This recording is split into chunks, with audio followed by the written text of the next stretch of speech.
Are you guys fading all the Washington Commanders now that their starting left tackle is out for the season? All I know is I'm really glad I got pick number 2. I got pick number 2, so I don't have to worry about being in, like, I don't know, maybe spot number 10, and then going, am I really going to take Jaden Daniels? Am I really going to take what? QB 5, QB 6? That feels bad. Or do you just wait?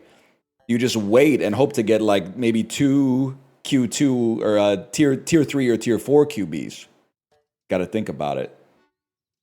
In the first, listen, buddy, we're in Superflex, okay? You wouldn't get it. Who you taking pick 2? I can't let you make me reveal my draft strategy. I'm going to be hoping for Kyler Murray magic. Can I just say something? And honestly, clearly I have no idea what I'm talking about. Let's start right there. But as someone who had Kyler Murray as my QB1 for the back half of the last season, it's stunning me how many people are like, I've got a different strategy. I'm going to let the QBs go off the board early, and I'll just take Kyler Murray. Bro, no disrespect, take it from someone who's 5'10". You don't want a QB1 who's 5'10", okay?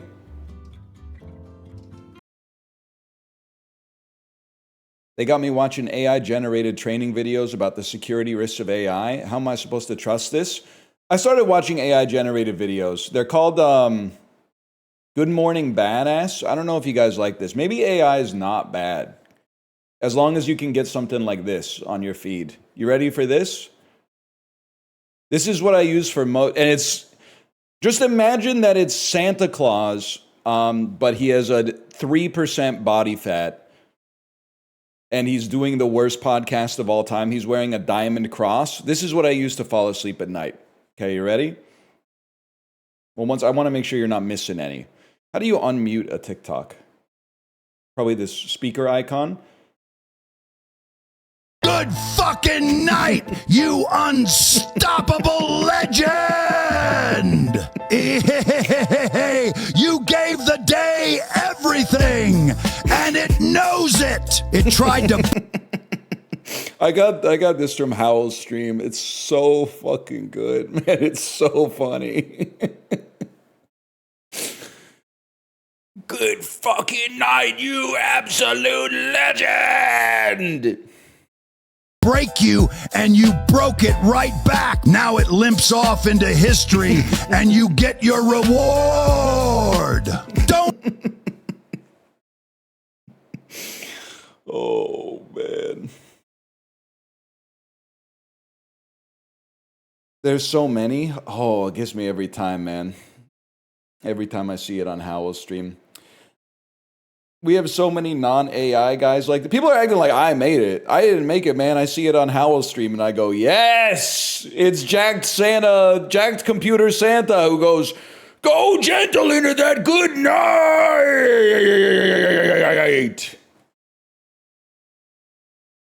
Does sound a little bit like the music that plays during Dan's stream. It is hard to compete as a grifter trying to sell alarm clock ringtones now that AI's come out, man.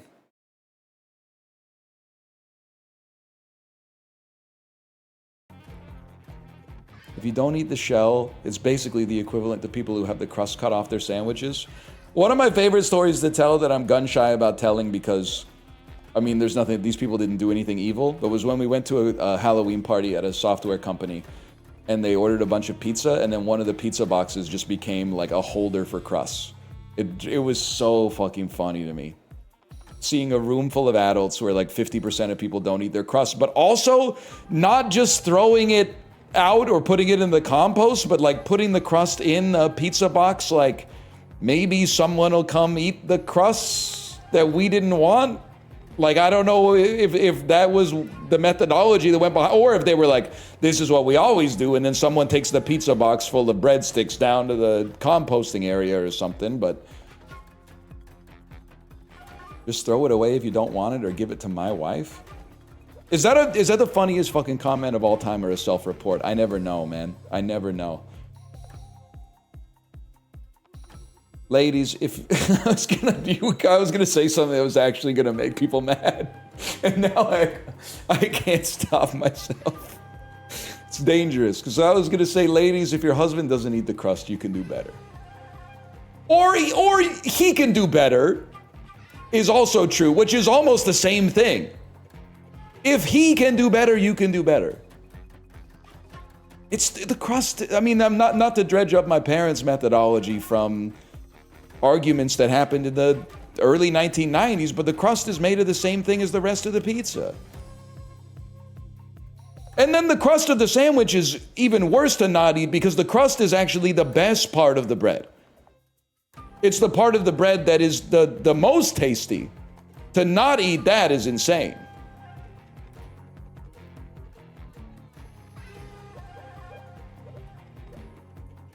Then why do they need the dipping sauce?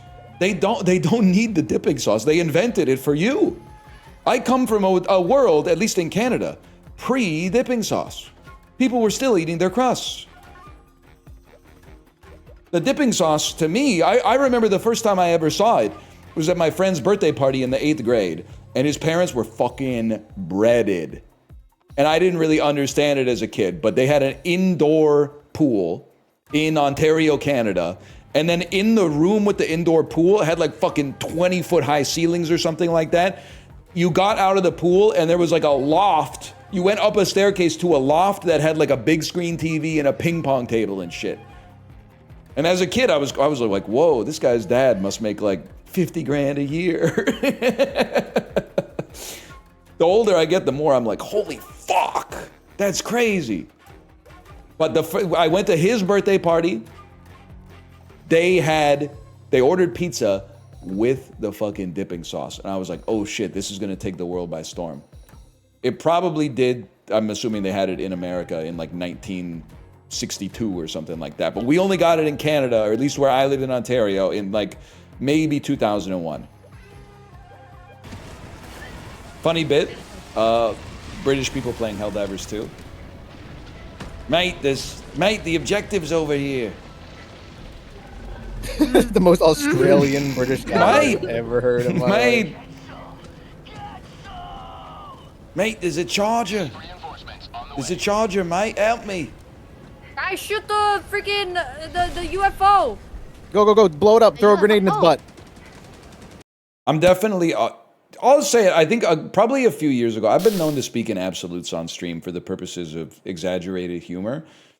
Definitely a couple of years ago. Not last year, but a couple of years ago, I think I was like, anyone whose favorite season isn't summer is a pick-me.